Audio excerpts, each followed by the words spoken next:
Вчера стало известно, что экс-руководитель пресс-службы Тёрку Кеңеши Ибрагим Нуракун Оулу возглавил медиафонд Центральной Азии, который призван объединить журналистов не только Кыргызстана, но и всего региона, став общей площадкой для обмена опытом и мнениями.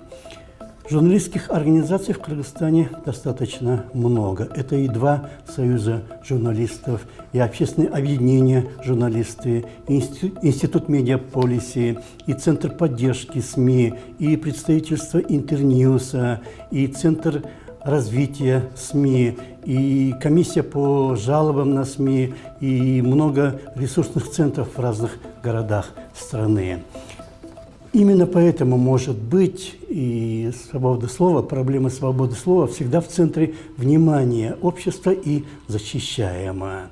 Если бы, например, было несколько академий наук, и Государственная академия наук, и частные такие организации, то и наука, может быть, в Кыргызстане поднималась бы. Например, в области образования, спорта или искусств тоже много разных организаций, которые поддерживают эти сферы. И именно поэтому общество не дает зачахнуть искусству.